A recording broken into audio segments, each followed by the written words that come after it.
കഞ്ചാവ് കേസിൽ റാപ്പർ വേടൻ ഉൾപ്പെടെ 9 പേരുടെ അറസ്റ്റ് രേഖപ്പെടുത്തി.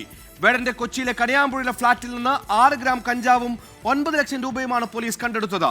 റാപ്പർ വേടന്റെ കയ്യിൽ നിന്ന് പിടിച്ചെടുത്ത കഞ്ചാവിന്റെ ദൃശ്യങ്ങൾ 24 ലഭിച്ചു. ആദ്യം പ്രതികരണത്തിലേക്ക്. വേടൻ വിളിക്കുന്ന ഹിരൺ. അപ്പോൾ ആളും ആളുടെ സഹപ്രവർത്തകരും ഇവിടെ ഷോയ്ക്കും മറ്റും വേണ്ടിയിട്ട് പ്രാക്ടീസ് ചെയ്യാനൊക്കെ കൊടുക്കുന്ന സ്ഥലമാണ്. അയാൾ ഇവിടെ ഇരുന്ന് ഡ്രഗ്സ് ഉപയോഗിച്ചായിട്ട്, അതായത് ഗഞ്ചാവ് ഉപയോഗിച്ചായിട്ട് സമ്മതിച്ചിട്ടുണ്ട്. ഒരു 6 ഗ്രാം കഞ്ചാവ് പിടിച്ചെടുത്തിട്ടുണ്ട്. കൂടെ അവരുടെ മൊബൈൽ ഫോണും ഒരു 9.5 ലക്ഷത്തോളം രൂപയും എടുത്തിട്ടുണ്ട്. അതവരുടെ പ്രോഗ്രാം കിട്ടി എന്നാണ് പറയുന്നത്. കഞ്ചാവ് ഉപയോഗിച്ചത് പരിപാടിക്കായി തയ്യാറെടുപ്പ് നടത്തുന്നതിന്റെ ഭാഗമായെന്ന് വേടന്റെ മൊഴി. സ്ഥിരമായി കഞ്ചാവ് ഉപയോഗിക്കാറില്ലെന്ന് ചോദ്യം ചെയ്യലിൽ വേടൻ. ആവശ്യമെങ്കിൽ മാത്രം ഉപയോഗിക്കുമെന്നും വേടൻ അന്വേഷണ സംഘത്തോട് പറഞ്ഞു. മൊഴിയുടെ വിശദാംശങ്ങളടക്കം 24 ലഭിച്ചിട്ടുണ്ട്. വിഷ്ണു സുരേഷ് കൊച്ചിയിൽ നിന്ന് ആദ്യം വിശദാംശങ്ങളുമായി ചേർന്നു. വിഷ്ണു, അളവിൽ ഇളവ് കുറഞ്ഞ രീതിയിൽ നമുക്ക് വേണമെങ്കിൽ ജാമ്യത്തിൽ വിടാൻ പറ്റുന്ന കേസാണ്. പക്ഷേ അതിനപ്പുറത്തേക്ക് കേസിന്റെ സോഷ്യൽ കോസ്റ്റ് അത് വലുതാണ്.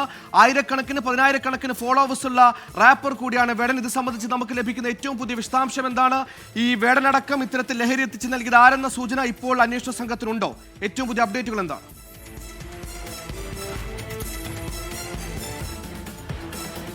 സുഹൈല, വേടന് ലഹരി എത്തിച്ചു നൽകിയത് ആരാണ്? ഇതുമായി ബന്ധപ്പെട്ടുള്ള വ്യക്തമായ സൂചന ലഭിച്ചിട്ടുണ്ട് എന്നുള്ളതാണ് തൃപ്പൂണിത്തുറ SHO വ്യക്തമാക്കിയത്. കൃത്യമായ വിവരത്തിന്റെ അടിസ്ഥാനത്തിലായിരുന്നു പരിശോധന. ഇന്നലെ വൈകിട്ടോടുകൂടിയാണ് വേടൻ പ്രോഗ്രാമിന് ശേഷം ഈ ഫ്ളാറ്റിലേക്ക് എത്തിയത്. കഴിഞ്ഞ കുറച്ച് നാളുകളായി ഇവിടെയാണ് താമസം. പക്ഷേ ഇവിടെ സ്ഥിരമായ ആളുകൾ വന്നു പോകുന്നുണ്ട് എന്നൊരു വിവരത്തിന്റെ അടിസ്ഥാനത്തിൽ ഏറെ നാളെ നിരീക്ഷണത്തിലായിരുന്നു ഫ്ളാറ്റ്. ആ നിരീക്ഷണത്തിനൊടുവിലാണ് ഇന്ന് രാവിലെ 1:20 3-അംഗ സംഘം ആദ്യം എത്തി പരിശോധന നടത്തുന്നു. പിന്നാലെ തൃപ്പൂണിത്തുറ പോലീസ് CAയുടെ നേതൃത്വത്തിലുള്ള സംഘം എത്തി പരിശോധന നടത്തുമ്പോൾ അവിടെ വേടനടക്കം 9 പേർ ആ മുറിയിലുണ്ടായിരുന്നു. തുടർന്ന് ആ മുറിയിൽ കേന്ദ്രീകരിച്ച് നടത്തിയ അന്വേഷണത്തിലാണ് അവിടെ നിന്ന് ഈ കഞ്ചാവ്, അതോടൊപ്പം തന്നെ അത് വലിക്കാൻ ഉപയോഗിക്കുന്ന പേപ്പർ അടക്കമുള്ള വസ്തുക്കൾ കണ്ടെത്തിയത്. പിന്നീട് വേടനെ ചോദ്യം ചെയ്തതിൽ നിന്നാണ് താൻ ലഹരി ഉപയോഗിക്കുന്ന ആളാണ് എന്നൊരു സ്ഥിരീകരണം പോലീസിന് ലഭിച്ചത്. വേടൻ തന്നെ അക്കാര്യം പോലീസിനോട് വ്യക്തമാക്കുകയും ചെയ്തിട്ടുണ്ട്.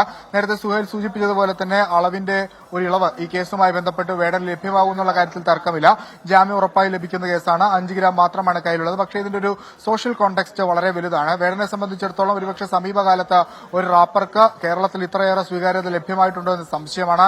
ഈ ചെറുപ്പക്കാരൻ എവിടെ പരിപാടി അവതരിപ്പിച്ചാലും അവിടെ ലക്ഷക്കണക്കിന് ആളുകൾ എത്തുകയും പിന്നീട് പരിപാടി പോലും അവതരിപ്പിക്കാൻ പറ്റാത്ത രീതിയിലേക്ക് ജനസാഗരം എത്തുന്നതൊക്കെ നമ്മൾ കണ്ടതാണ്. ഈ സമീപ ദിവസങ്ങൾ പോലും തിരുവനന്തപുരത്ത് നടന്ന പരിപാടിയൊക്കെ അതിനുദാഹരണമാണ്. പാട്ടും പറച്ചിലും ഒക്കെയായി വേടൻ അങ്ങനെ പോവുകയായിരുന്നു. ഒരുപക്ഷെ അയാൾ മുന്നോട്ട് വെച്ച രാഷ്ട്രീയവും അയാൾ ഉന്നയിച്ച അയാളുടെ വാക്കുമൊക്കെ അത്രയേറെ മൂർച്ചയുള്ളതായിരുന്നു. അങ്ങനെ അയാൾ എല്ലാവർക്കും സ്വീകാര്യനായി മാറുന്ന ഇടയിലാണ് ഇത്തരത്തിൽ പോലീസിന്റെ ഒരു പരിശോധന വരികയും ലഹരി അടക്കം വേടനെ പിടികൂടുകയും ചെയ്ത്, കഞ്ചാവ് അടക്കമുള്ള വസ്തുക്കളുമായി വേടനെ പിടികൂടുകയും ചെയ്തു. അതുകൊണ്ട് തന്നെയാണ് ഇതിന്റെ ഒരു സോഷ്യൽ കോണ്ടെക്സ്റ്റിൽ ഈ കേസിന് ഏറെ നിർണായകമായ ഒരു സ്വാധീനമുണ്ട് എന്ന് മനസ്സിലാക്കുകയും ചെയ്യുന്നത്. പോലീസ് ഇത് ഒരു 5 ഗ്രാം കഞ്ചാവ് കേസ് എന്നതിനപ്പുറത്തേക്ക് വിപുലമായ ഒരു അന്വേഷണത്തിലേക്ക് പോവുകയാണ്.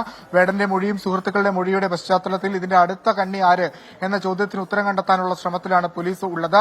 ഇന്ന് രാവിലെ പുട്ടവുമില്ലാതെത്തിയ കൊച്ചി സിറ്റി പോലീസ് കമ്മീഷണർ വ്യക്തമാക്കിയത് സിനിമാ മേഖലയുമായി ബന്ധപ്പെട്ട് ഈ ലഹരി ഉപയോഗിക്കുന്ന ആളുകളുടെ ഒരു പട്ടിക തന്നെ തങ്ങളുടെ പക്കലുണ്ട്. ഒരുപക്ഷെ അത്തരം ആളുകളെ കേന്ദ്രീകരിച്ച് വിപുലമായ ഒരു അന്വേഷണത്തിലേക്ക് ഞങ്ങൾ പോകുന്നു. പ്രത്യേകിച്ച് ഈ സിനിമാ സെറ്റുകൾ കേന്ദ്രീകരിച്ച് ഒരു പരിശോധനയ്ക്ക്, സംയുക്ത പരിശോധനയ്ക്കൊക്കെ തയ്യാറെടുക്കുന്നു എന്ന് പറയുന്നതിനിടയിലാണ് ഇപ്പോൾ ഒരു അറസ്റ്റ് ഉണ്ടായിരിക്കുന്നത്. കഴിഞ്ഞ ഒരാഴ്ചക്കിടയിൽ കൊച്ചിയിൽ ഏറ്റവും നിർണായകമായ അറസ്റ്റുകളൊക്കെ ഉണ്ടാകുന്നു. ലഹരി സിനിമാ മേഖലയിലും ഈ അതുമായി ബന്ധപ്പെട്ട് പ്രവർത്തിക്കുന്ന ആളുകളുടെ ഏറ്റവും ആദ്യം ഷൈൻ ടോം ചാക്കോക്കെതിരെ NDPS ആക്ട് പ്രകാരം കേസെടുക്കുന്നു. ഇന്നലെ ഖാലിദ് റഹ്മാനും അഷറഫ് ഹംസ എന്ന പ്രമുഖ സംവിധായകർ എക്സൈസിന്റെ പിടിയിലാകുന്നു. ഇന്ന് വേടൻ എന്ന് പറയുന്ന ഏറ്റവും പ്രധാനപ്പെട്ട മലയാളത്തിലെ റാപ്പർ, അയാളെ കഞ്ചാവുമായി പിടികൂടുന്നു എന്നുള്ളത് വളരെ ഗൌരവമായ ഒരു കാര്യമാണ്. ലഹരിക്കെതിരെ ഒരു വശത്ത് സർക്കാരും അതോടൊപ്പം പോലീസും ഒക്കെ ശക്തമായ നടപടികൾ സ്വീകരിക്കുകയും ബോധവൽക്കരണ പരിപാടികളുമൊക്കെയായി മുന്നോട്ട് പോകുന്നതിനിടയിലാണ് സിനിമാ മേഖലയിൽ നിന്നുള്ള ആളുകൾ ഇത്തരത്തിൽ തുടർച്ചയായി ലഹരി കേസുകളിൽ പിടികൂടപ്പെടുന്നത്.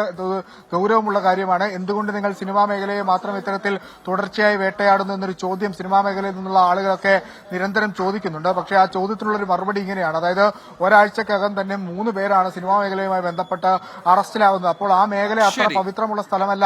നേരത്തെ എക്സൈസ് മന്ത്രി പറഞ്ഞ പോലെ അത്ര പവിത്രമുള്ള സ്ഥലമല്ല എന്നാണ് നമുക്ക് പറയാനുള്ളത്. എന്തായാലും അടുത്ത കണ്ണിയിലേക്ക് സെലിബ്രിറ്റി ലോകങ്ങൾക്ക് പ്രത്യേക കൊമ്പുകളില്ല. എവിടെ ലഹരി ഉപയോഗിച്ചാലും അവിടെ കയറിച്ചെന്ന് അടിക്കാൻ തന്നെയാണ് പോലീസിന്റെയും എക്സൈസിന്റെയും തീരുമാനം.